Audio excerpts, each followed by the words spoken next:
So, very good morning to those of you here live on the Zoom, and for those joining us on YouTube. As always, then, good morning, or good afternoon, or good evening, wherever you are. Today is the second of this summer series of teachings on Abhidharma, based on the wonderful text by Mipam Rinpoche, Mipam Rinpoche, which is known generally as Kenjuk, or Penetrating the Ways of the Wise. So let's start wisely and in the best way, with a really good mind, good heart, and turning our loving care to all of our fellow beings, human beings, animals, invisible beings, in fact, all beings in the amazing vastness of space, feeling we're the lucky ones, because we're still alive, which for me becomes a more and more amazing and wonderful thing every day. I've got two friends just now at the end of their hospice. It's amazing to be alive, and it's amazing to be alive and to have Dharma. So we have this blessing of not just Dharma in our lives, but inside ourselves. We're, what can you say, interested in it. It means a lot to us, and we are basically good humans. We should be very happy about that. We are kind, caring humans, looking for peace, looking for wisdom.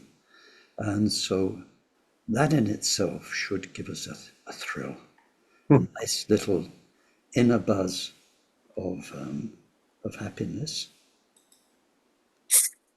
And then more generally feeling happy about our own opportunity. Then we think great love and compassion of all the different types of existence and so much suffering. And so here we're learning Abhidharma so that we're really well equipped to now or in the future more and more do something about the suffering and become more and more of a light in the world. So let's do our starting prayers. We take refuge in the Buddha, in the Dharma, and in the community of most noble minds. From this moment until we reach the very heart of enlightenment, through our practice of generosity and all six transcendent virtues, may we reach total awakening and every enlightened quality, to be able to truly help sentient beings so lost in samsara. May each and every one of those beings be well, live long, be healthy, be well provided for, have good friends, find respect, live in places of peace and plenty, and most of all, may they practice Dharma. May they each create the causes for those good circumstances to be their wealth in future lives. May they be free from suffering and from creating causes of future suffering. May they discover the natural, sacred well-being totally beyond suffering, and attain the great equanimity that's free of closeness or distance from anyone. Deyata shame shamavati shameta shatru om kurim marajite karota keore tejovati olayane bishuddha nimale malapanaye kukure kaka grase grasana omuki paramuki amuki shamme dawane savagraha bandhanane Nigrihitva Savabhava Pravadina Vimuktam Arapasha Savitva Buddhamudra Anugatita Savamare Putsarita Parishuddhe Bigashantu Savamara Kama.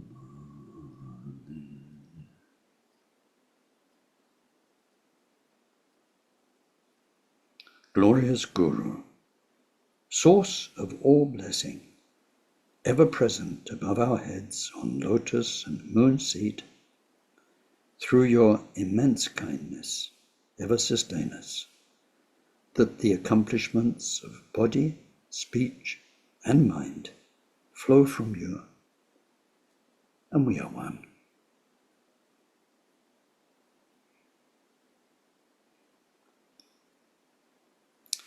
Thank you.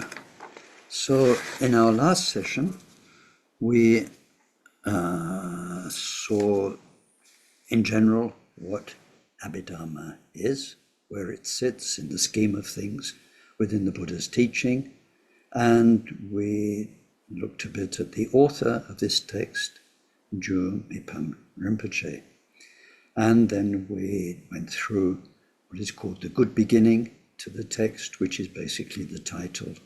The author's own few words is usually a promise to write it. And then we entered into the main body of the text, which is in three parts. This is the way classically we always start. We zoom back in to show where we are. So three main parts to the text: good beginning, good middle, good end. In the good middle, which is the main body of the text, then we have three sections. First is the 10 chapters of wisdom, and then we have the 4 vidyas, the 4 wisdoms, and the 4 seals of Dharma. The overview is what Mipam Rinpoche gave us in the introduction. Through being competent in those 10 areas of wisdom, then we will gain 4 areas of vidya. Vidya is a very beautiful word in Sanskrit for wisdom and knowledge.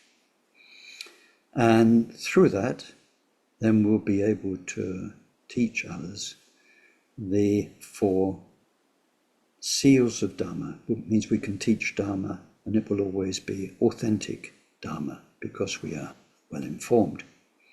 So in the main body of the text, the first part's the 10 chapters of wisdom, and we started the first of these, which is about the aggregates.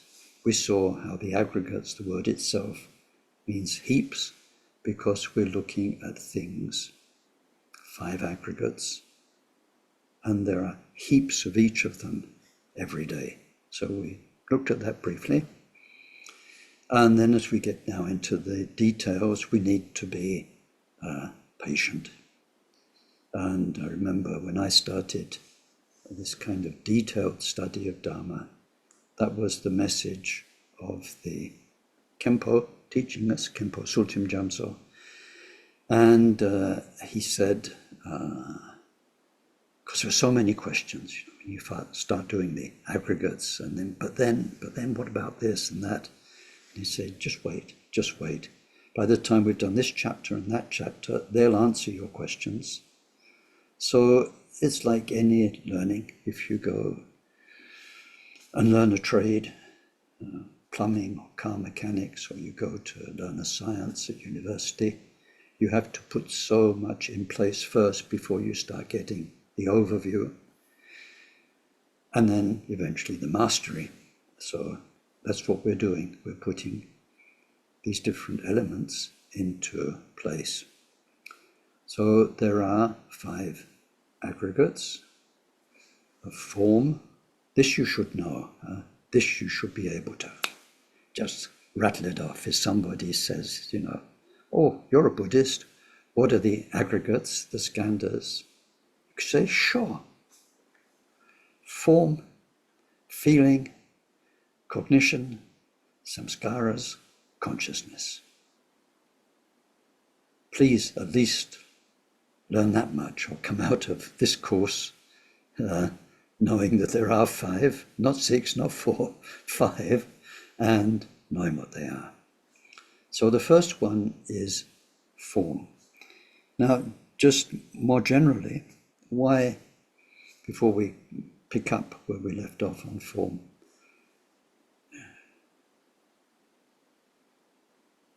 why do we need Abhidharma? Well, as Mipam explains, we need it to gain the wisdom to be able to communicate Dharma. And although it is technical and there's lots to learn, that learning is necessary in order to practice, because many people think all I need to do is practice. And some lamas tell them all you need to do is practice. But good lamas will tell you you need to study and practice, and you need to study at least enough so your practice is not misinformed, is not wonky, which can very, very easily happen. If we don't have enough understanding of Dharma, then our actual practice can go in all sorts of wrong directions, even though we've got good intention. So we need to study. Abhidharma gives us precision, so that when we come through meditation, through all sorts of practice, Vajrayana practice, to work with our mind, we are well informed. As we look at mind, observe our mind at work, then we can distinguish one thing from another, and we can know the power of one thing and another, and the way the various components, the five aggregates and so on, interact. And it's only with that precision that the deeper topics that we come to in the 10 chapters, like the 3 yanas, the 4 truths, and so on, make sense. We need the language first. So that's our apprenticeship. But also, we need the language to communicate with each other, and in particular, to communicate with our teachers. A precise language, so that when you say a word like consciousness, we both have studied consciousness from Buddhist sources, and I know what you mean. Whereas people who haven't studied will use words like consciousness, awareness, and so on, or mindfulness, and it's vague. It just has the meaning it normally has in the English language, which can be quite misleading. And in many of my courses, I go on about it too much. I bore people stiff. But always this thing that you find with teachings on shunyata, on emptiness, about it doesn't exist. People get that so wrong, and it's not their fault. They read a text, they listen to teachings, and lamas and writings say, doesn't exist. So they understand that in the English sense, it doesn't exist. But the words in the Sanskrit, in the Tibetan, that literally mean exist, doesn't mean what the English language means. It means exist independently of anything, exists in its own right. So you get many, many Buddhists who say, I don't exist, you don't exist, this doesn't exist. And they're not Buddhist. What they're saying is nihilist, it's negation. Buddha never taught that. He just said, nothing exists all by itself. Everything exists in interdependence on other things. It exists relatively. It exists interdependently, and so on. That's all the Buddha's teaching. How everything that is impermanent. If things didn't exist, how could the Buddha teach impermanence? There's nothing there to be impermanent. If Buddha said, all of my journey is to go beyond death, there was nobody existing in the first place to die. So what's that all about? all of his teachings, karma, cause and effect, and so on, is that things don't exist as they seem to us, in their own right, independent. So simple things like that, you can never make that mistake if you study. But if you've not studied properly and you just read Dharma books or go to teachings, you can make so many mistakes, and you won't have the precision to work intelligently with your own mind, your feelings, and so on.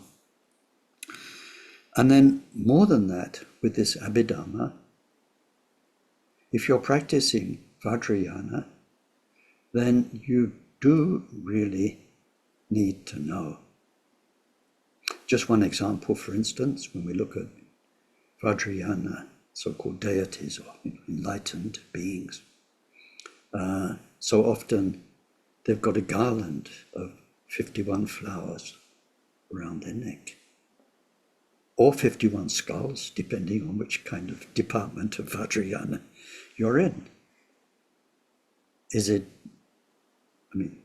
People don't normally count them. They just look up at a tonka and they see a whole load of flowers or a whole load of skulls.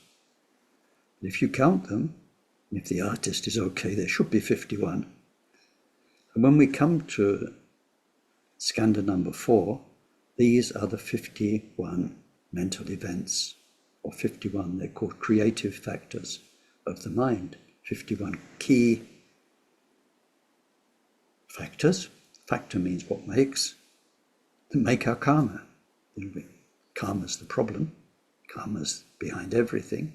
What creates karma? These 51 factors. So when we look at these dancing deities, they're wearing our mental factors as ornaments. They've mastered them, they've overcome them, they're not victims of karma that's caused. But if you don't know that, well, you don't know it. You don't understand how, when we ourselves become those deities, what we're becoming. We're becoming this amazing synthesis that you can only do in imagination. You see, you can only think one thing at a time. Even though you can think very fast, it's just one thing at a time. But with the imagination, we can have many things together at the same time.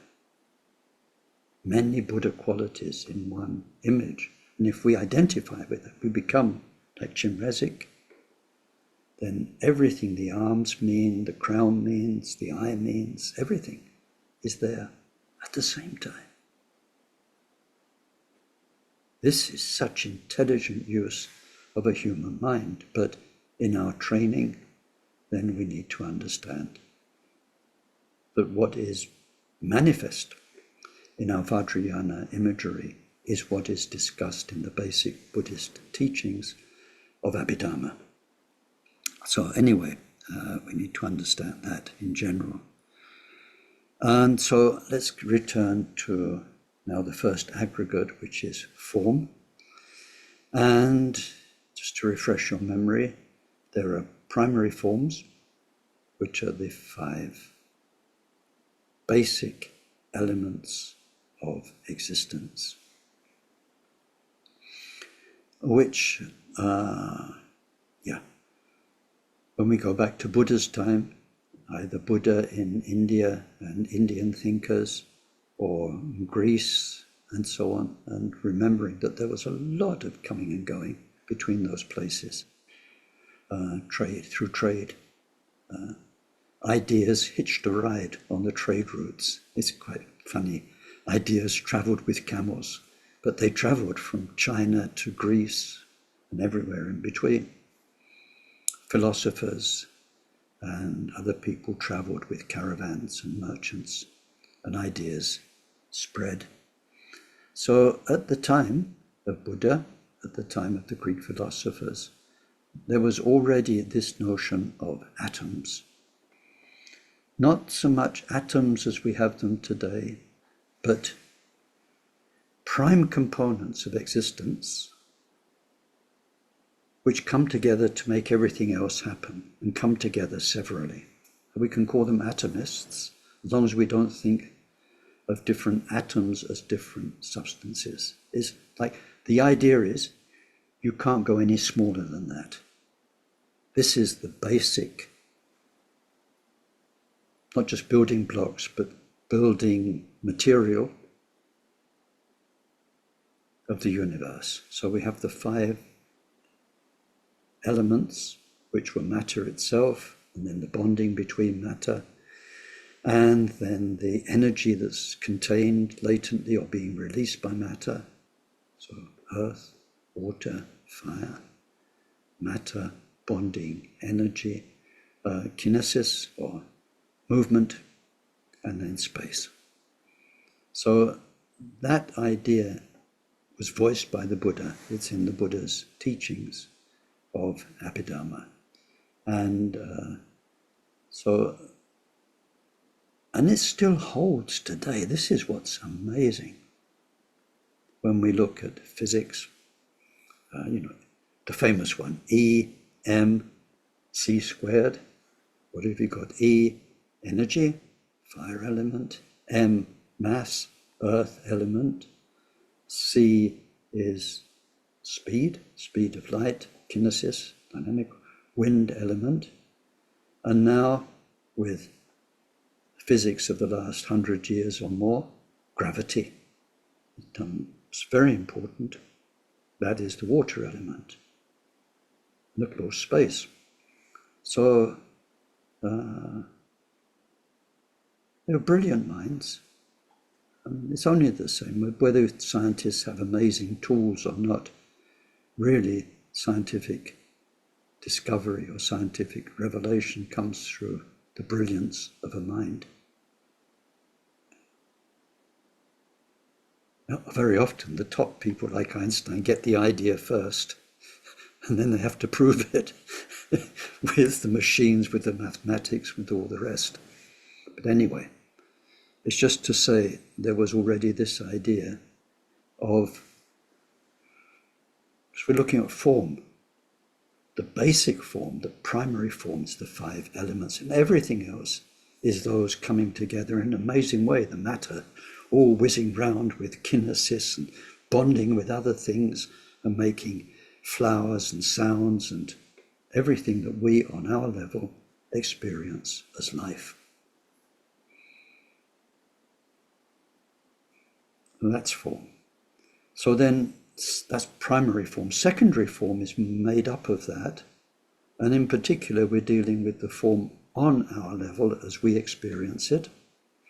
So there we saw, there were 11. We did this last week. There's 5 senses. We looked at those. It's the actual power to see, the actual bit of your eye that does the seeing, and the ear, and nose, the tongue. So seeing, we could say eye, ear, nose, tongue, body. We could be a bit more precise and talk about whatever it is in the eye that sees, whatever it is in the ear that hears, whatever it is on the tongue that tastes. So we went through that, about how to clairvoyant vision, in the nose it looks like this, in the tongue it looks like that, and so on. So the 5 senses, 5, and then there are 5 objects that we started looking at, which is seeables, hearables, smellables, tastables, touchables. And then number 11 is in general Abhidharma, it's called unrecognizable form. And in Mahayana Dharma, it's expressed more, not so much as unrecognizable form, but as the doorway or the portal of mental consciousness. So let's pick up our studies. And so in form, we're looking at those 10, and we started with the senses. And to remind you what we are looking at and what we have to learn as we go through the other 4 skandhas is what is form. It's form, what we mean here is before it's recognized, before we react to it, before we analyze it. So it is the raw data before the mind does anything with it. And so we started with seeing. And I think we looked, and where we stopped last time, we saw that there is what the eye actually sees is not things, but color and shape. We see color and shape, and then through growing up, through education, through experience, we learn to identify things, but identifying is the third skandha. And so we see things, and it's a process called in Tibetan shensal. Shensal means distinguishing. It means separating away. So when you look in your garden and you see a leaf, well, you see a leaf because you've learned to focus on that shape, and you know it's a leaf to start with, and then if you're into gardening, you know what sort of a leaf it is. All that kind of thing happens so quickly. But we're not looking at you seeing a leaf, we're looking at the eye picking up that shape and those colors. Stop there. So we use the example of a baby. I like the example of a baby where it's just all, and you don't yet know it's a leaf. You've not touched it, smelt it, ate it, nobody's told you about it. It really is, there's just lots of things going on around your cot, all kinds of shapes and colors, but then with time, some of them are kind, some of them feed you, and so on.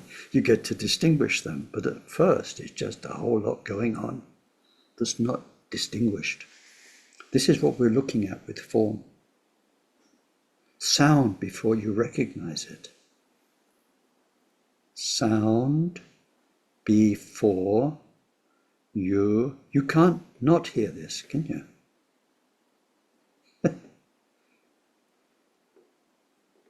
Dharmacharya. If I say it in Tibetan, it's just sound, you can't not hear it. So when we talk about form, we're talking about just the noise, just what the ear gets, and so on. So what I asked you to do last time, and what we need to do from now on, is not just study. You read about Abhidharma, there are 5 of these, 5 of those, and then number 11, got it? We need to live it. We need to research it, experiment it. So just like listening to me now with your ears, or reading. When you read, look how quickly your eye recognizes a letter.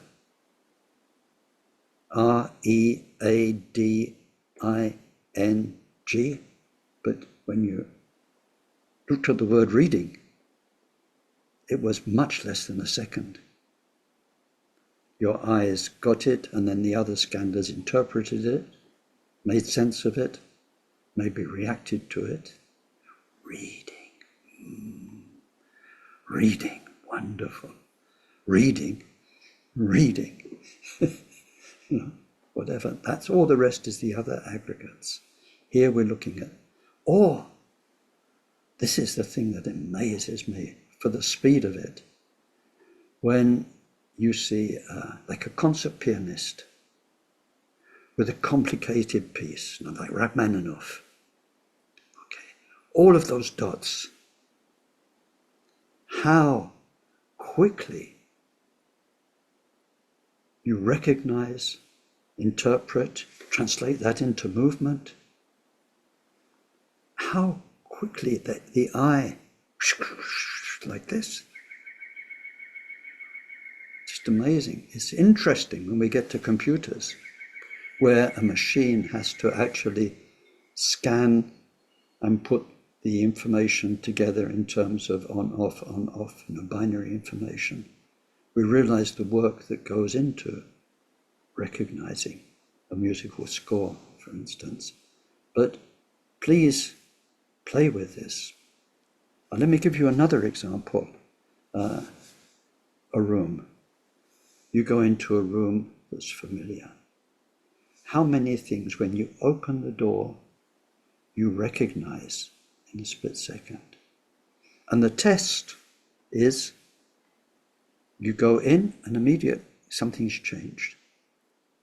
Then you have to think what?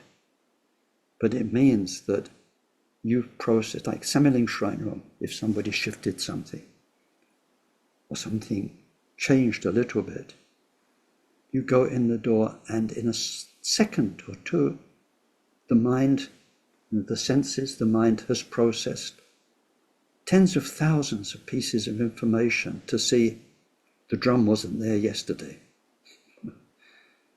Then we work it out. Or when you meet somebody, immediately that you put on weight. But afterwards we think, what's different? First thing first is that the image from before of that person. So if we go quickly now, just forget the form, we go to the other skandhas. The eyes see the form. That form is recognized. My friend George. My friend George goes into, so recognizes skandha number 3. Skandha number 3 refers to skandha number 4, samskaras. George, as he looked yesterday, my memory of George, my reference, George. Then skandha number 4, still samskaras, refocuses, double checks now. This image doesn't correspond to my previous George image. George is fatter. But so that's interpretation, and then all sorts of other things happen. But in a split second. So here in form, we're looking only at the eye seeing the shape and the color. Before there's recognition, identification, judgment, evaluation, comparison, any of those things, form is simply the raw material. That's what we need to be clear about. And please do experiment with that. Now. So,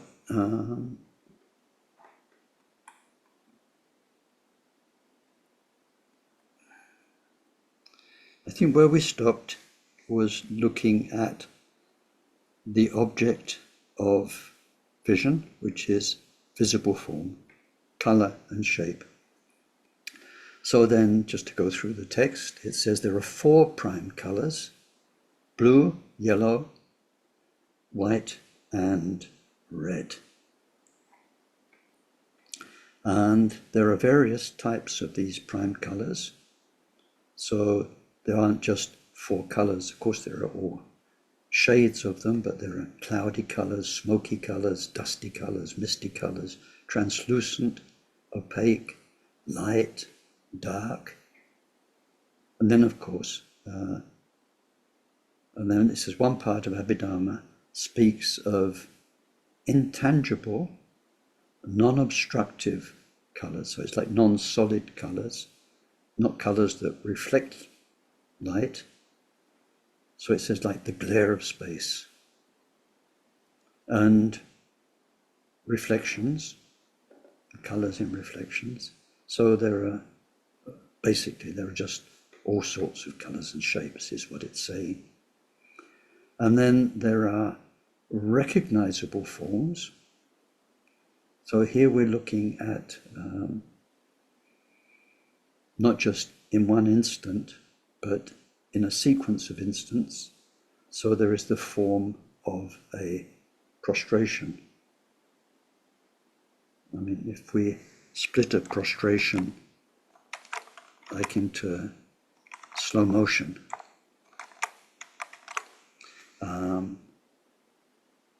there are these amazing cameras now that can do tens of thousands of a second, and you can see a bullet going through something, tick, tick, tick, like this. So if we took a prostration, and I think we did it in this course, no, we did it in the time course. In the time course, we saw that, according to the teachings, roughly the fastest that any Buddhist mind can experience is 1/64th of a finger snap. And somewhere in the time course, we calculated that in terms of fraction of a second. So imagine each mental snapshot of a prostration.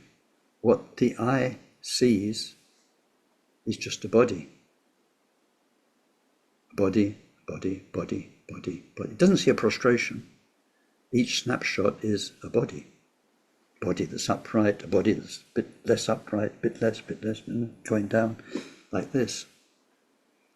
But here we're talking about, because things move so quickly, a recognizable form like somebody making a prostration. So there's not just the form of the person that the eye sees, but the eye sees an identifiable movement. So that's also classified as form. And we'll see why in a second. There's a reason for focusing on that one. So that is a recognizable form. And then if we mix the primary colors, of course, you can get all, 16 million colors now we have on our screens, 16 million potential colors through mixing. And then shape, form as shape, then there are long, short, square, round, high, low, thin, thick, in relief or not in relief. And then there are triangular, semicircular, convex, and so on, so many of them. So without naming them, before we get to naming, reacting, analyzing, as we grow up, we get to immediately recognize a square, a rectangle, a human body,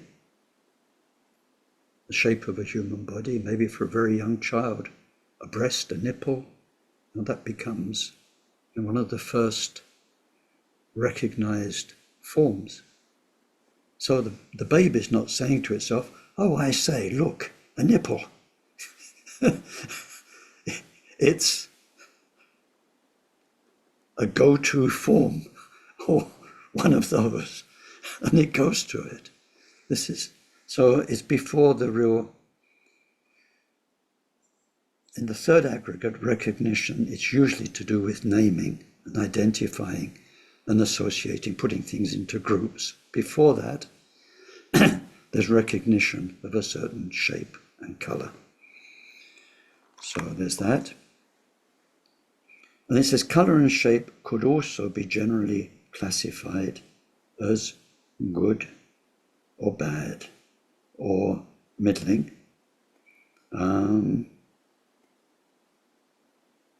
Which will make more sense when we've done some of the other aggregates, because we see how shapes trigger reactions in us.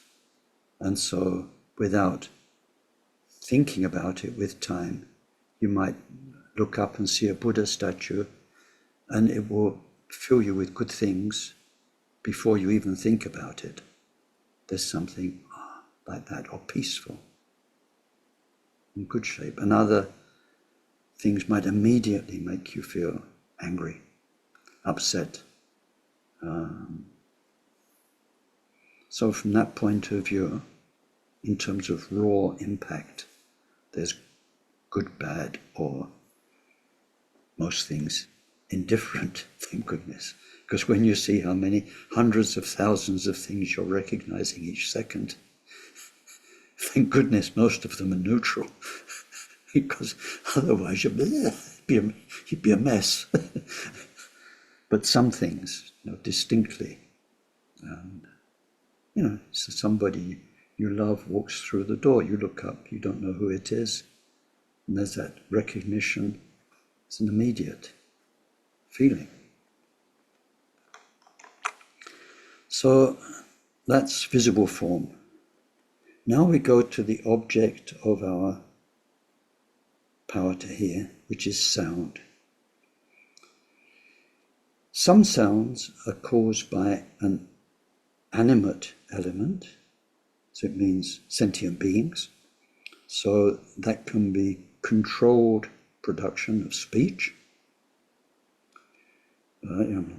Speech, we make sounds deliberately to communicate, or we can make it with our body, like clapping the hands or finger snap. Some of them are caused by animate, sentient beings. Some are inanimate, it's like the sounds of the river and the wind. And there are sounds which arise from a combination of these two, where you have like the beating of a drum. It takes a human, but it also takes the drum skin and something solid.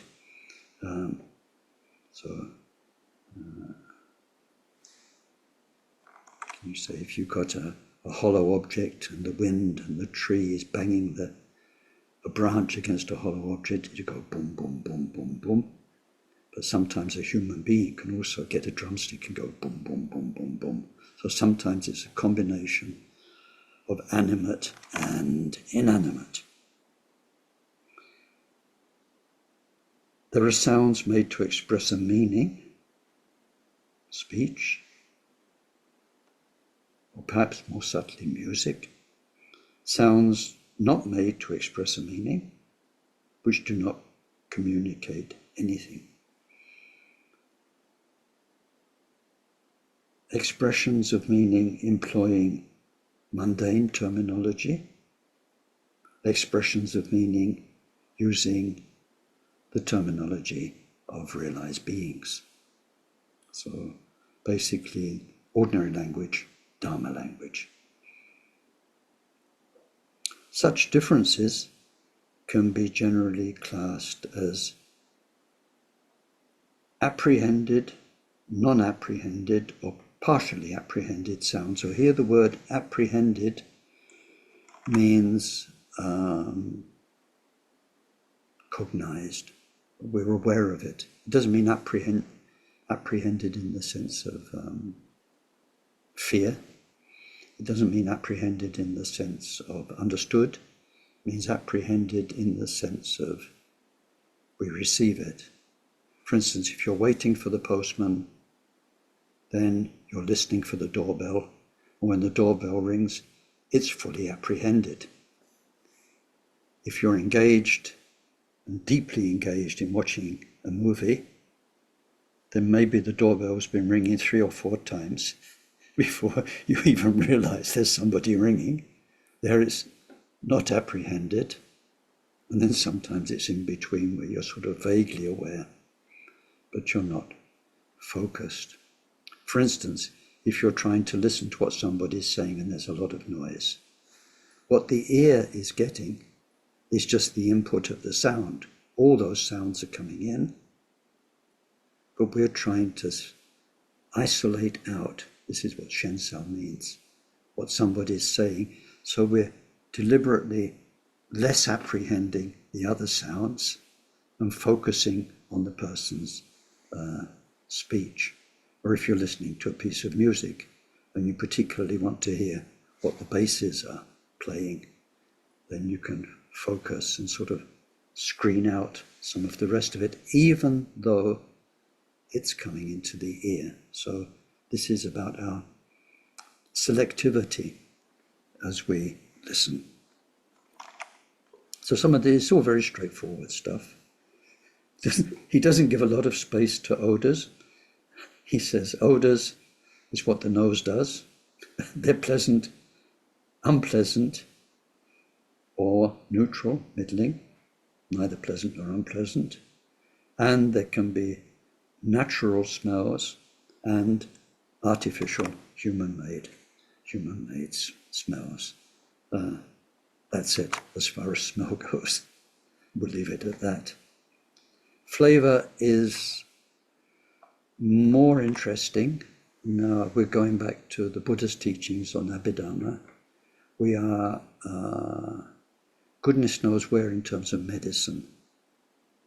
But certainly later on in Chinese and Tibetan medicine, tastes and the 6 tastes are very, very important in pharmacopoeia of Chinese and Tibetan medicine, and in general about the way our bodies work in relation to nourishment. But anyway, here we're looking at 6 prime tastes: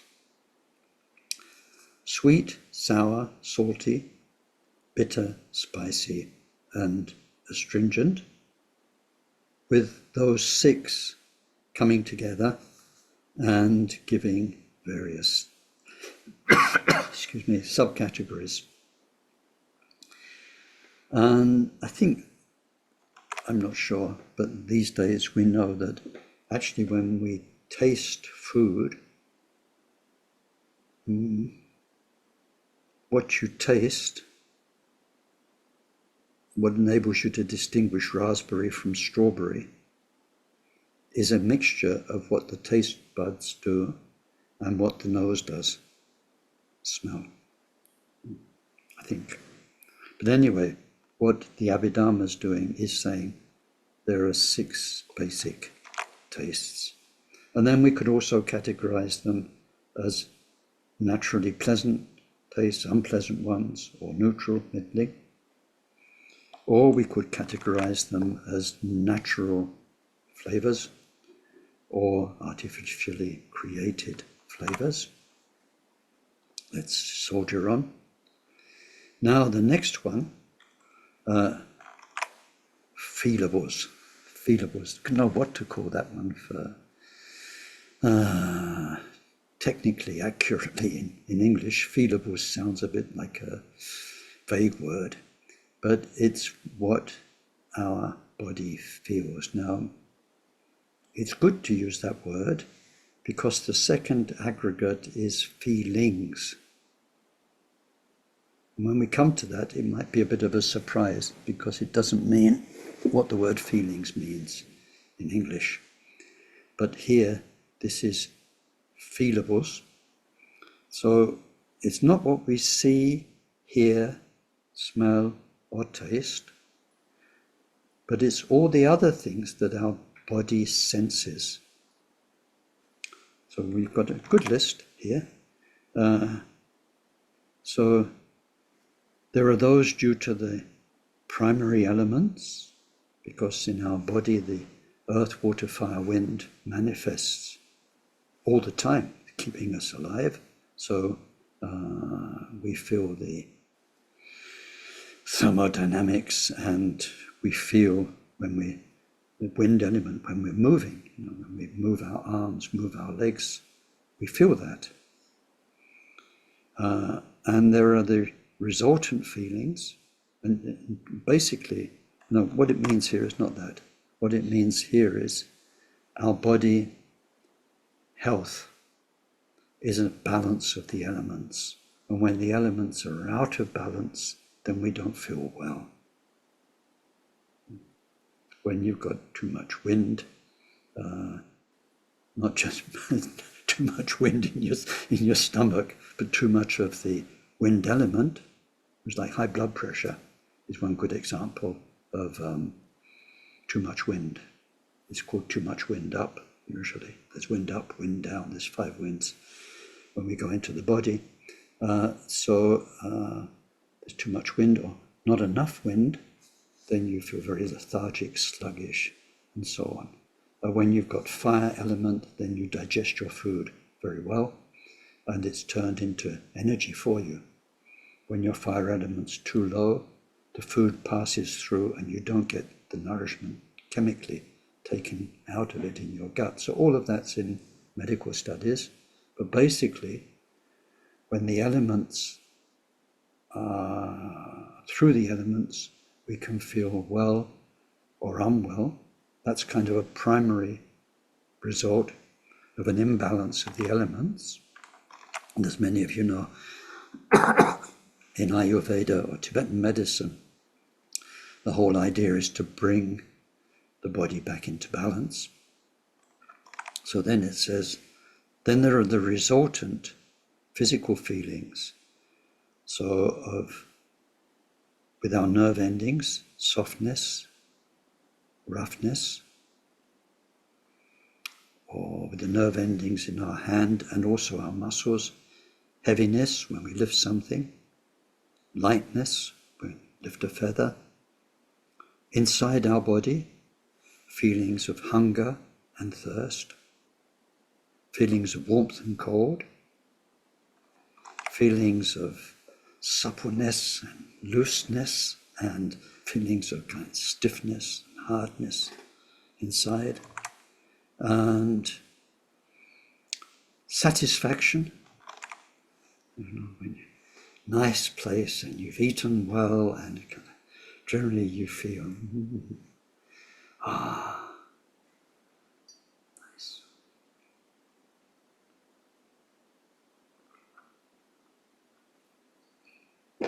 Or not right, dissatisfaction.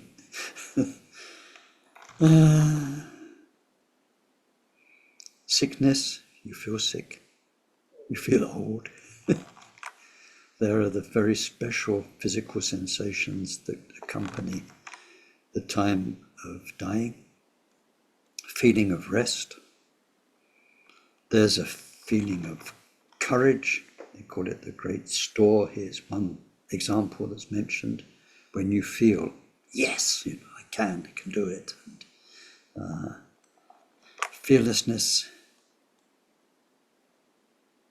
So it says one should know the above is just a sample of the many endless inner and outer sensations. So this, now we're in form aggregate number 10, feelables. That's a very, very complicated one. And we explore that because here we're talking about the raw material. And like with seeing, the raw material before analysis, interpretation, recognition, and so on. This basic feeling, hungry, thirsty, hot, cold, a feeling of completeness, a feeling of courage, a feeling of lack of courage, fear, and so on. These are strong determinants of what we get up to in our life.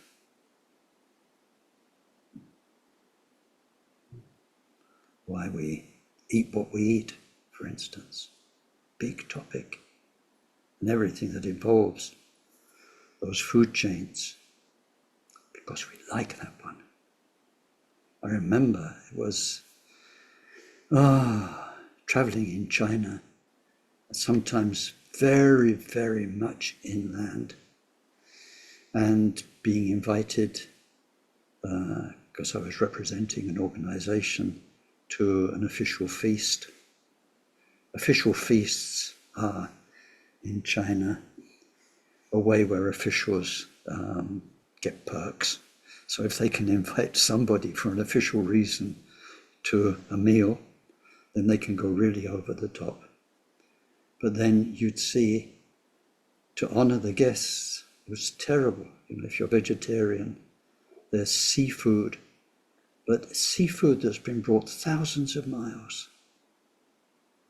and so on. Why? Because in their terms, this is special, it's a rare taste.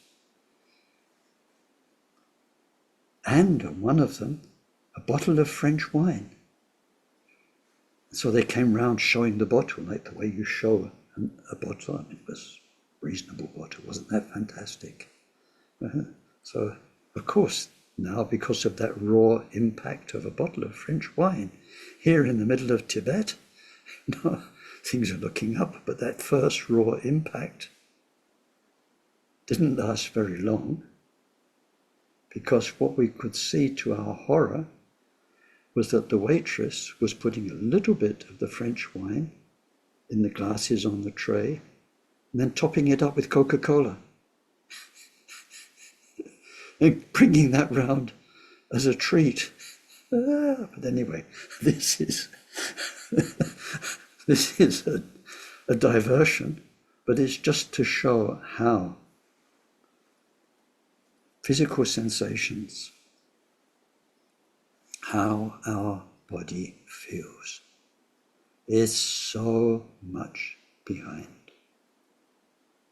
everything. A caress, a kiss, from a mother to a child, whatever it is. This is a very powerful one. So there, that was number 10. So the first 10 are the 5 senses and their 5 objects. So now we go on to number 11.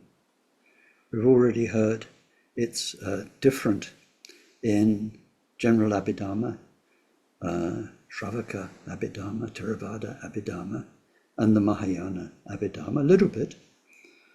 It's not so much that it's very different, it's that in Mahayana Dharma, everything's mind.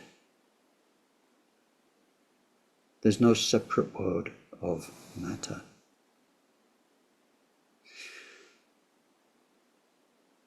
Wait for it. There is the appearance of a separate world of matter,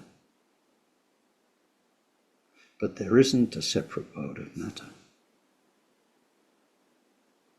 This is very, very interesting, although it takes us back to, well, it takes us back to the Buddha's teachings, really, and how in the 1st or 2nd century after the Buddha, they were understood. But when we look at the great debates, we're looking here now in the 1st century, 2nd century of our era, between the Vaibhashikas, Sautrantikas, and then those and the appearing Mahayanists. When we look at their debates, we are also looking at the debates in modern physics over the last, 60, 70 years or so, is what appears to us as atoms, subatomic particles, all the things that advanced physics is dealing with. Does that exist in its own right? Or does that only exist as a human experience, consciousness, as a scientist's experience? So there's a lot of debate about this. There's some brilliant quotes. There's one quantum physicist, Zurich, his name is. He steals Shakespeare and he makes it very interesting. You know, Shakespeare says, this is the stuff that dreams are made of. And he says, these are the dreams that stuff is made of. Meaning that everything that we scientists experience, measure, and so on, what are we really experience? What are we really talking about in our scientific language? Is one scientist's experience to another of what appears to us as a material world. But whether there really is that material world, we'll never know, because we can't climb outside our consciousness to check it out. We'll only ever know with consciousness. This is the bind. So there are very, very famous physicists, quantum physicists, who have been going through basically the same debate that the Mahayanists went through with the Sautrantikas and the Vaibhashikas in the first few centuries of our era, but that are innate in the Buddha's Abhidharma teachings. So in the 2 texts that Mipam Rinpoche is referring to, Abhidharma Kosha, Abhidharma Samuccaya, Hinayana text, Mahayana text, from Vasubandhu and the Sangha, in those texts, then we have these two ways of looking at what is called unrecognizable form, or the portal of mind. So when we come to consciousness, the fifth aggregate, we'll see there are five senses: seeing, hearing, smelling, tasting, touching, feeling, and mental consciousness, number 6. So we're looking at, just like the eye sees form, the ear hears sound, like we just went through, the mind has its own objects. Like if I say, what are you thinking about? You are thinking about something. You see somebody and a little smile comes on their face and you say, oh, what are you thinking about? So within our mind there is this duality, just like there is with the five senses. Seeming, apparent duality, that the eye sees form. So the mind has its objects.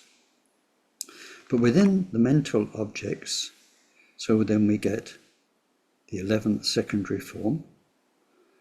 If we look at it first in the Mahayana way, in the text it says the 5 forms related to the gateway of mental objects. So to jump ahead, I hope this is not too confusing, but I can't see a better way of doing it. We'll jump ahead to consciousness. 6th consciousness, mind aware of mind's own special field. Like the eye sees shape and color. The eye can't see sounds. It's got its own area. The ear can't see. It can hear, but it can't see. And it can't taste spaghetti. Only the tongue can do that. So as we experiment and explore form to bring these teachings to life, which is very vital, one thing we explore is the specificity of each sense. So then that helps us understand now what is not happening to us in this moment sensorially.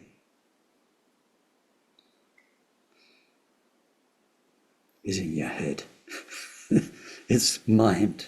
So mind and mind's objects. Now, when we refine the process of mind being conscious of its objects, then we look a bit more closely and we see that just as there's a doorway into the eye, through the iris and through the rods and cones at the back of the eye, that's like the doorway where shapes and colors come into us. Shapes and colors are there, but we're not seeing all of them all the time.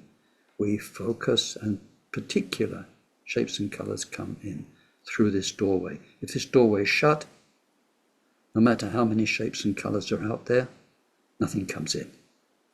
So it's like a doorway. And the same thing with what's out there, the shapes and the colors. They are in our world. We have a doorway to them. Ultrasonic sounds, ultraviolet colors, infrared colors, we don't have a doorway to them. They're there.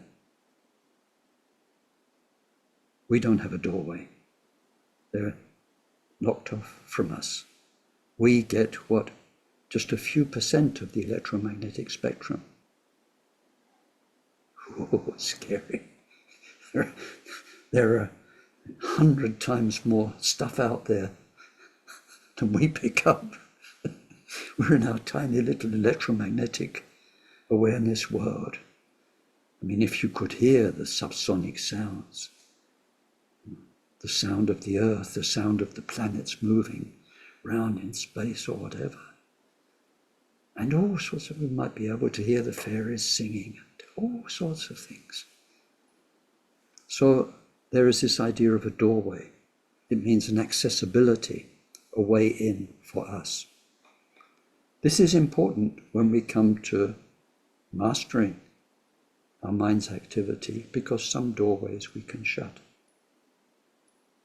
We don't let it in. We don't go there, even though we can look at this or at that. Donuts.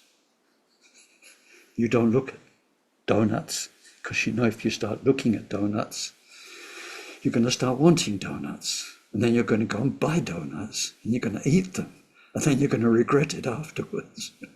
So we train the eye. As soon as donut recognition, close the door. When we meditate, we keep the mind where we want it. There are so many, we call them distractions. We learn to close the door. The habitual door of involvement, of going in, of letting it in. Shut. This is very important in Buddhist practice.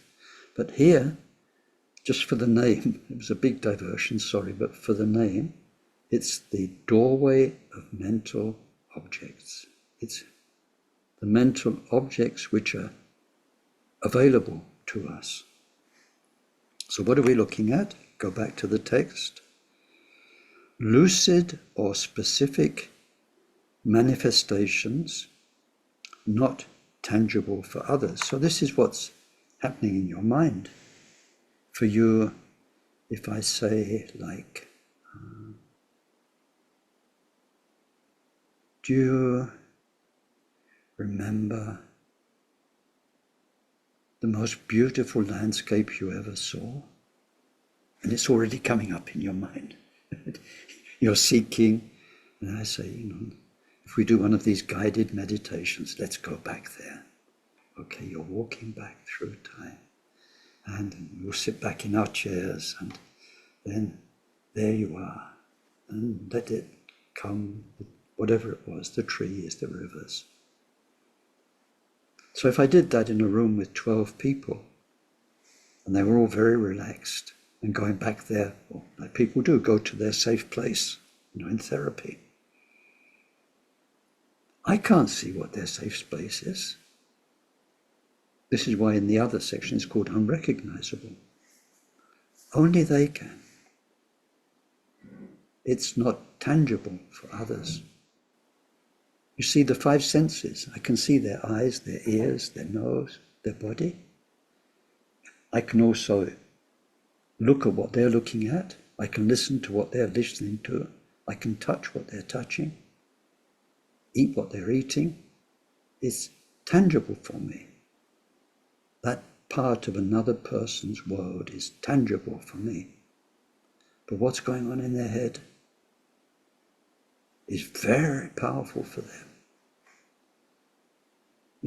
Maybe they're very upset about something, and in their mind they're rehearsing what I'm going to say to that person. They're going through the words and how they're going to do it. And like this, maybe they're going through one of these very big mental, visual rehearsals, and how they're going to be, and how they're going to be strong and stand up for themselves. It's very, it's like going to the movies. But for as far as anyone else is concerned, they're just sitting there. They don't know it's. So this is what we mean by lucid or specific manifestations. These are not tangible for others. They're just personal, very personal. Then the second one is that which arises from what is properly undertaken. These are, it's just, I think totally uses a word here, totally unrecognizable form. So, whereas the first things, the imagination, that's what we call it generally, the imagination is there. Now we're looking at vows and commitments you've taken. So this is not happening in your mind's eye or your mind's ear or your mind's tongue, and so on. This is there, and you know it's there, but there's nothing even visible to you, let alone to somebody else. You just know it. Like if you've taken Bodhisattva vow. You know it, it's part of you. It's there. And as a form, it's a very important form because it defines who you are. You'll be very upset if you lose that and you're no longer a Bodhisattva, you broke your vow. And you'll be very happy that you took it. And it will color so many of your day's actions and your reactions and so on. But it's not as though, even to ourselves privately, you can sit and find your Bodhisattva vow. You can't see it, smell it, taste it in your mind. But it is very important and very present. So this is why it says totally unrecognizable. Please think about these things. And then there are nominal forms which are for instance, if you see, like it says, reflections, or in dreams, or if we say, if you go to the movie, you saw Gone with the Wind and Scarlett O'Hara, or maybe a more recent film, because that's a very, very old one, Star Wars and Darth Vader, and you don't want to belong to the dark side. But none of that has a reality. There isn't a person, Darth Vader, on the stage in the cinema. There's an image, but that image creates a reality. So it's nominal. Nominal means artificial. It means it doesn't have a basis in relative reality. So like a storm in a dream. We dream it, it's very real in our dream world, but it's not raining in our bedroom, and there's no thunder or lightning. So these are, the point is we use the name. What did you dream of? A storm. But it wasn't a storm. It was a replica of a storm. Whereas, what were you in yesterday when you went out? A storm? That was a real storm. So this is purely nominal. Then there are some forms due to mastery, and there's one meditation experience called the blue, which manifests through the power of mastering samadhi, meditative absorption. It's a blue that's not out there, that your eyes see. It's a blue that your mind's eye experiences in meditation, and it's very blue. It's very blue. But you can't take your camera inside your phone and snap it. I actually met somebody, an artist in Cardiff, I think it was, who has been trying to reproduce that blue in human terms, using anything, electronics, paints, everything. Normally paints can't do it, but electronically she was finding the frequencies. It was very good. But anyway, normally, before we had all this electronic stuff, in all the 2,500 years of Dharma, that blue is something only the meditator experience. And even true accomplished meditators, if they came back after a session and one says, you know what was your session like? Oh, there was the blue. And the other one said, and yours? Yeah, the blue. But you can't get in the other person's head to check if you're blue and they're blue. It's the same blue. You've only got that blue that you only see in meditation, the words to communicate. So this is what we're talking about, the portal of mind consciousness. But here, it's not only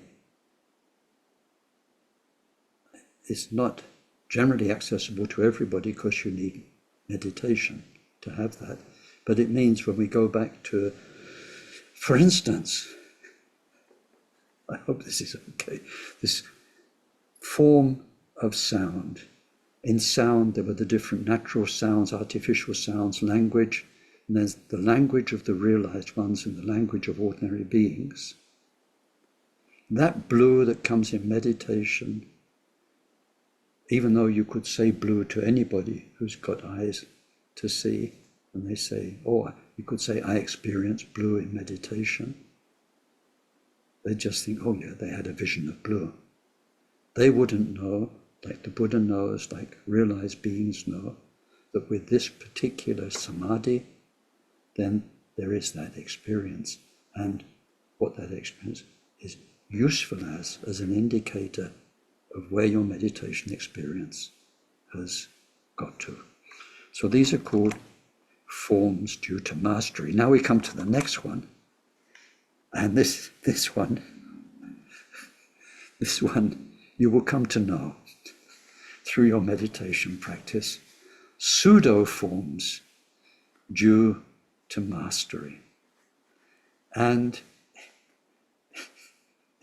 it's when our mind fakes it. Right? I'm sorry, maybe I won't develop it, but if you know this use of faking it in other contexts of human contact, sometimes someone can fake it because the real thing doesn't happen, but they fake it to make somebody else happy. Sometimes our mind fakes meditation experience, but it's not the real thing. The real thing comes through causes and conditions, the way our body is configured, the way we've been meditating for years. Then it produces the experience. But sometimes our mind can reproduce it. For instance, if you've had an experience of shunyata, or the true nature of mind, Buddha nature, your mind will want to reproduce, to make a facsimile of that, because you want to remember it, because it was precious, because it was very helpful.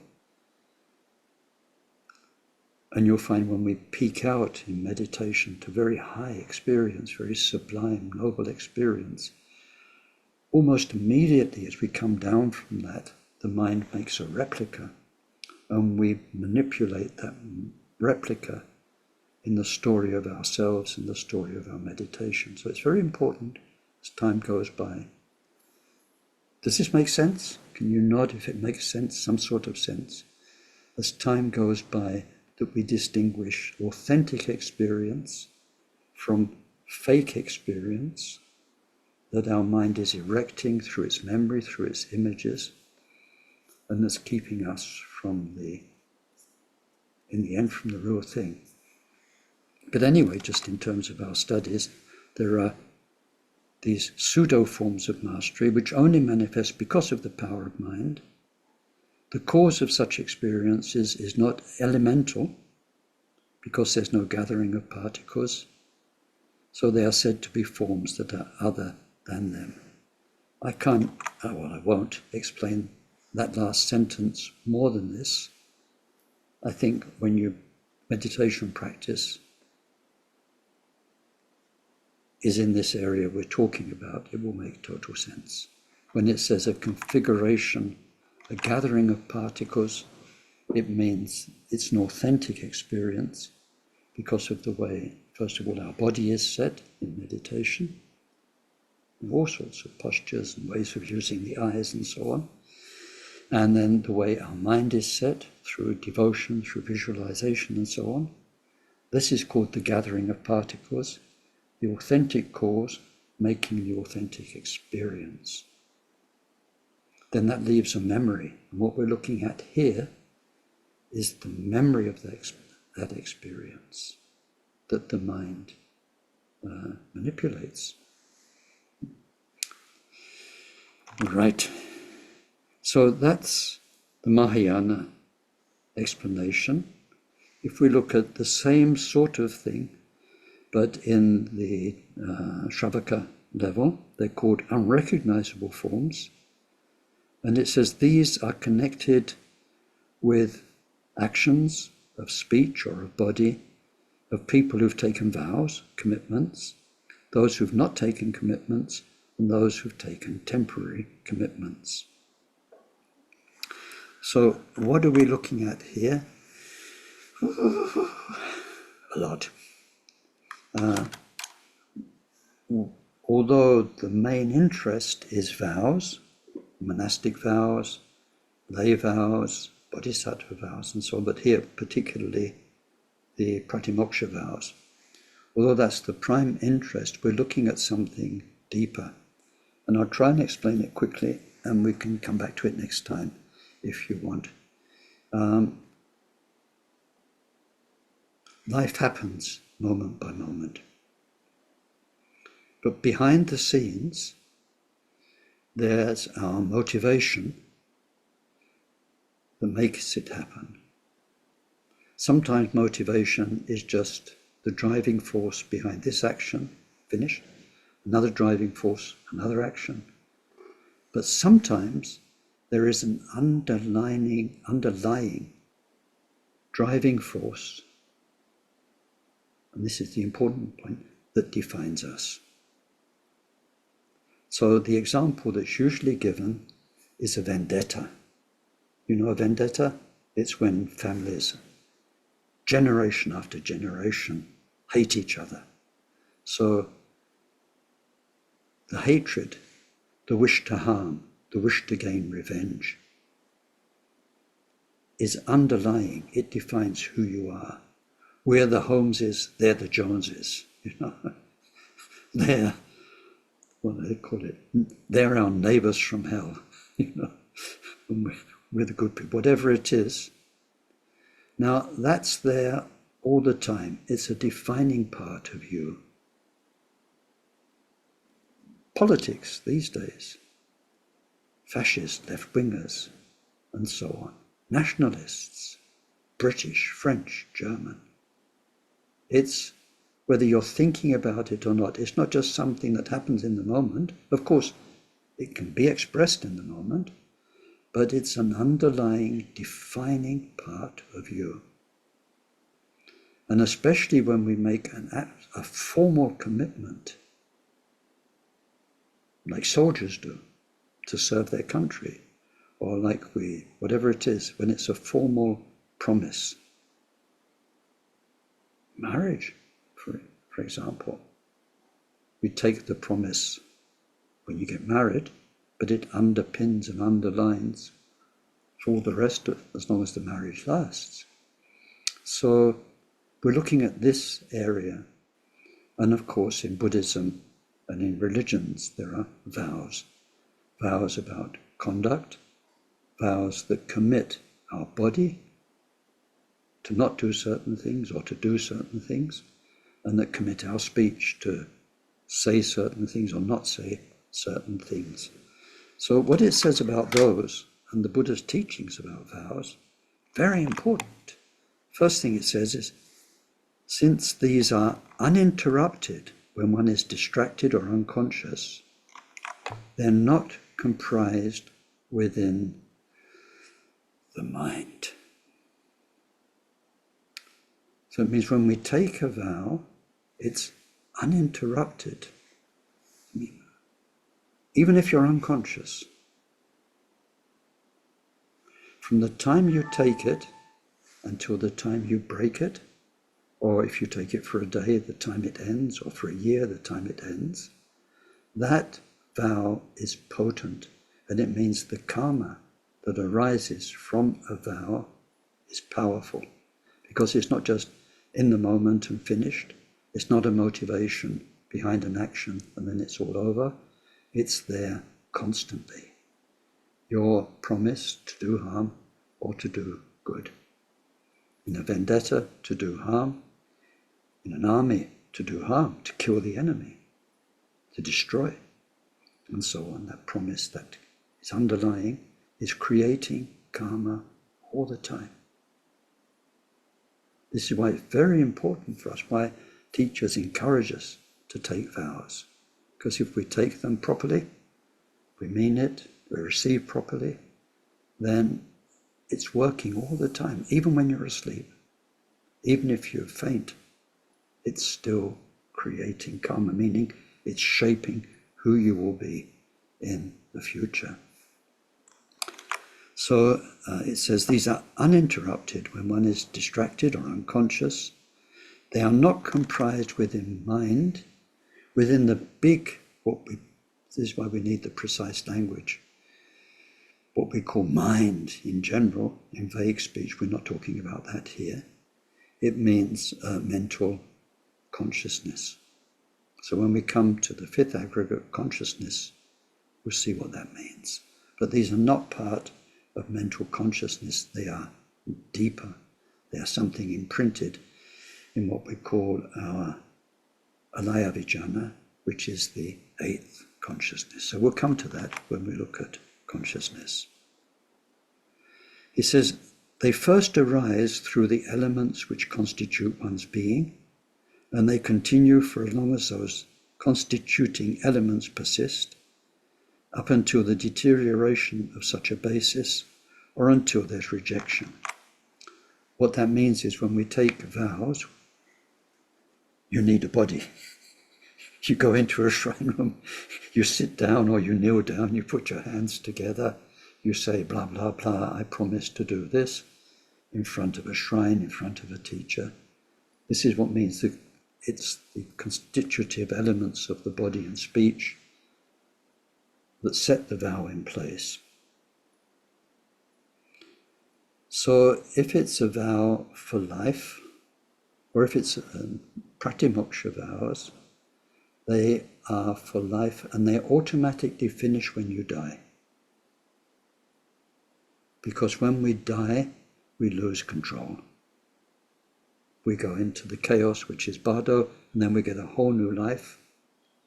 So the pratimoksha vows, monastic vows, lay vows,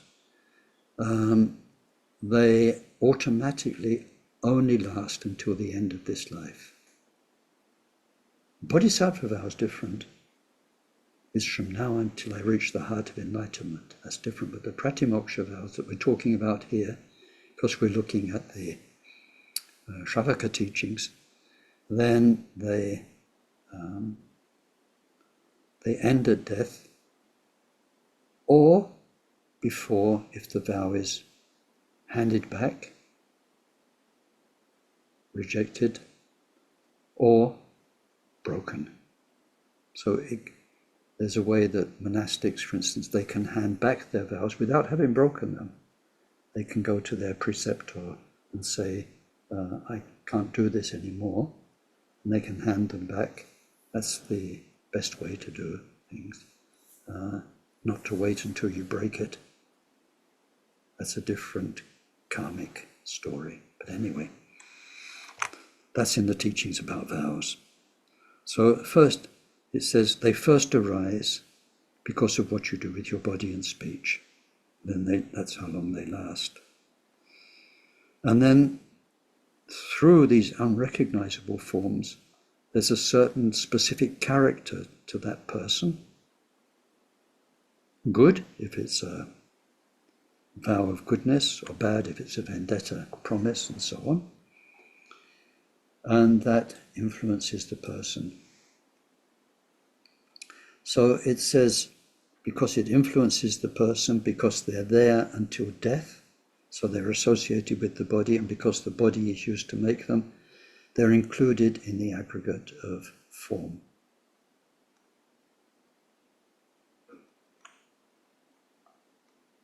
And so the next section about stones and so on in the shape, because I need to finish quickly today. It's already been a long, long talk. But it's saying that if you practice generosity, if you look at it split second by split second, you're just a bunch of atoms moving, and what you're giving is a bunch of atoms being moved, and the person receiving is just a bunch of atoms integrating with that.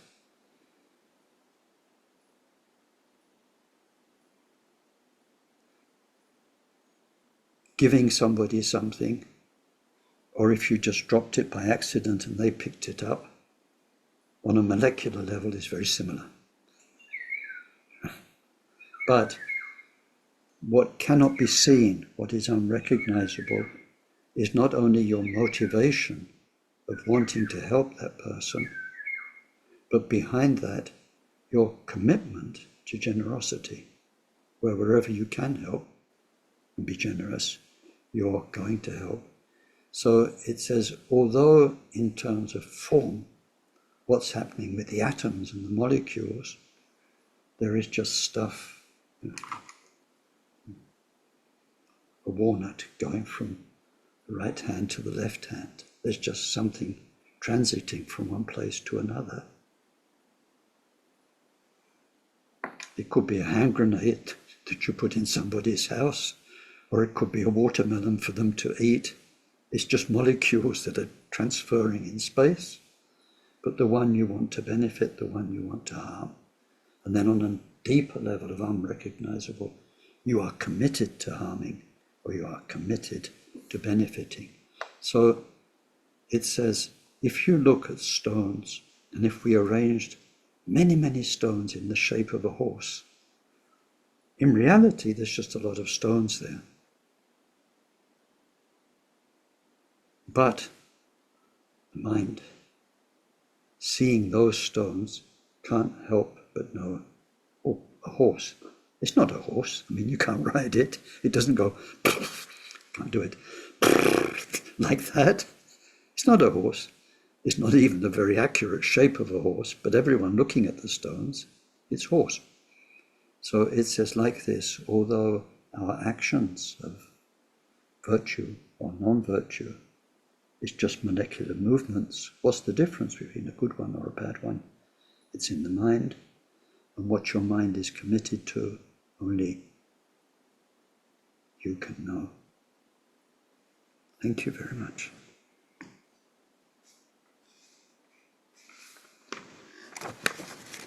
May whatever virtue was created by this session contribute to the state of omniscience being attained.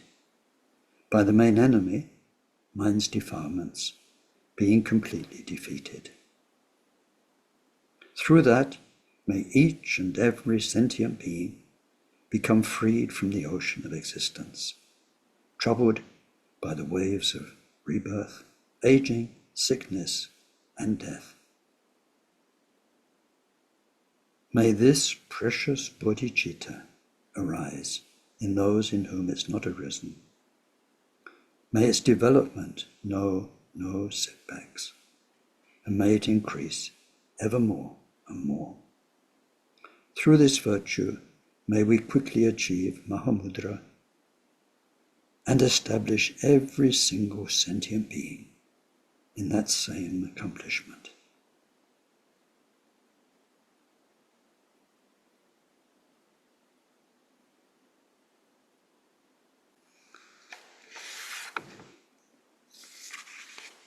Thank you. So over to you if you've got anything you'd like to contribute. Ken, I've got a question, or I'm seeking clarification, really. We've talked today about the idea of form, and I'm thinking of the 12 links of interdependent origination. Mm-hmm. And on a bigger scale, I'm wondering, is what we're looking at today something to do with the way the world works on a micro level, and then the 12 links on a macro level? And how do they interact? I think that what we've talked about today comes in at point 4, I think, of the 12 links when it comes to name and form. I'm just, could you say something about it? Yeah, I think in terms of the 12 links, then one needs the information of the 5 aggregates first to really, on a more, what can you say, a more technical, a more detailed level to understand the 12 links of interdependence in action. One definitely needs to have all 5 aggregates under one's belt understood very well. In name and form, so you've got ignorance, and you've got samskaras, and then you've got ignorance, mental formations, consciousness, then name and form. Name and form, it does say form, but it's described, that title, name and form, it says this is simply like a code word. It's simply a title to describe the newly conceived being. So it's once we're reborn. So these days we think of it in terms of being like once the sperm and the ovum have come together, and then we become one cell and then various cells. Theoretically, our life has started, but one cell is not much of a life. You're not really you. So when Ken was conceived, there wasn't much Ken going on there. There was just, one cell.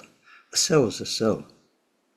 So, but that cell is going to split and divide and develop in the womb, and then afterwards carry on developing for the first 20 years of life until we're complete. So it says name and form covers what will be there in terms of our physical form, and what will be there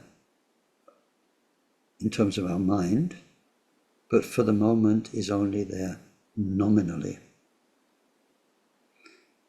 I think we can understand this well if we know about genetics, like in that same ovum and sperm coming together, where you get the X and the Y and all those chromosomes and all the rest of it. Even though you don't have eyes, the color of your eyes is already programmed. And so much of you is already programmed, but it's yet to become manifest. So that's why it says it's there nominally. So in a similar way to what's there physically, our life story of our mind and its encounters and our consciousness and so on is programmed so much by karma already, but it's only there nominally.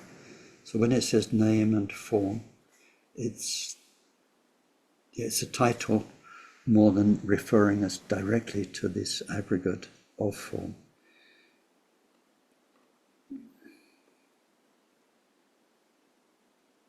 So, what we'll see when we look at that stage, which is really that name and form, is about what happens mostly in the womb, but also in the tantric teachings about that in the first 20 years of our life, 21 years. What we're looking at there is how these 5 aggregates become full in themselves and in their interactions with each other. Like we see in the womb, when you can't see because it's dark, but when the sense of smell emerges, for instance, and then the feeling of pleasant or unpleasant, when the baby starts to feel the bloodstream of the mother and the emotions, some things are pleasant or unpleasant. We're looking at the development of the 5 aggregates. And then once you're born, and as you grow up and you're educated, not in school, but educated by life, then we see how the skanda of cognition and recognition and the various samskaras develop until we are a complete, fully functioning human being. I don't know if that helps, Vicky. Yes and no. I just in my mind somehow the aggregates overlap onto the image of the 12 links. But I'm still uncertain they seem to be saying similar things. I think that's my problem. Maybe this is the key, that with the aggregates, we're looking at what's there. And with the 12 links, we're looking at the dynamics of what happens to those 5 aggregates, with those 5 aggregates. 12 links is dynamic through time, and the aggregates is about more, what's there. It's like if we see a garden or a body change through time, but we're looking at that body or we're looking at that garden and its plants, and then what happens to it. Yeah, so it's more 5 aggregates is more about how the world, how the world is made up, almost like the Yes, sum that's of it. the world. Yeah. Then the 12 links is how that then flows into a much bigger circle. Yes, Mhm. through the 5 aggregates triggering each other. Yeah. Form triggers feeling, feeling triggers memory, and they just spark each other off all the time. And that's what we see in the 12 links, how that leads to clinging, that leads to action, and that leads to rebirth, and so on. Okay, thank you. You're welcome.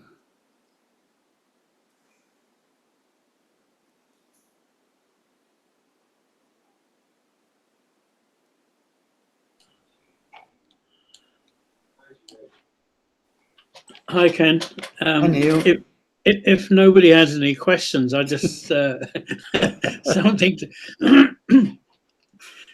when you were talking about form and shape and color, you gave the example if you walk into a room that but instantly that there's something different. And the speed at which you see that. And you also talked about the shrine room in Samueling, and it reminded me, I was there for the official opening of the Gompa, and I was in there on the evening beforehand, amazed at this magnificent view. And Akong Rinpoche came in and he said, you're an architect. He says, what do you make of it? And I said how wonderful it was. And I said, you see the light shades, they're white. And it said they're distracting the eye from the shrine, because your eye goes up amidst all this color. Your eyes go up to these white lampshades. And he just looked at me and he said, interesting, and said good night and walked off. And then the following morning, when I walked in for the opening, I couldn't believe my eyes because all the lampshades were red. And I began to think, did I dream last night? Anyway, afterwards, I was having dinner with Oliver Tennyson, and I was explaining this to him, and he just laughed. And he said, it was you, was it? He said, I was almost asleep last night, and Akon came into me and said, get a ladder and a pot of red paint and go into the shrine room and paint the light shades. So Akon really realized the importance of color and shape anyway. Thank you. A great story. And I didn't know that one. That's pretty radical, huh? Painting them on the hoof with whatever red paint you've got. Yeah, I just couldn't figure out, had I dreamed these white lampshades, because now they're red, but Oliver well. Oliver was the man who changed them at Akong's request. Yeah, but I also know the man who designed them, Andre, in Edinburgh, and he's a world-class designer. He's theatre designer. He's done big things in Japan, in Delhi, and so on, huge projects, and he's a lighting expert, and so he.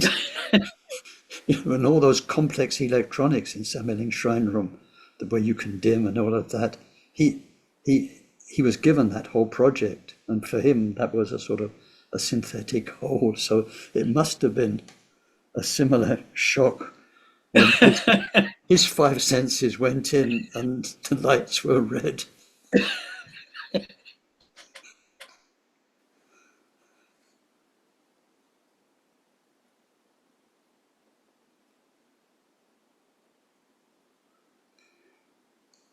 Okay, well, see you next week, and take good care. We've done our dedication, so please, there was a lot today of stuff and information. Please bring it to life with exploring in the way I've suggested, and ways you can invent as well. Thank you. Okay, bye bye, everyone. Bye-bye. Yeah. Bye.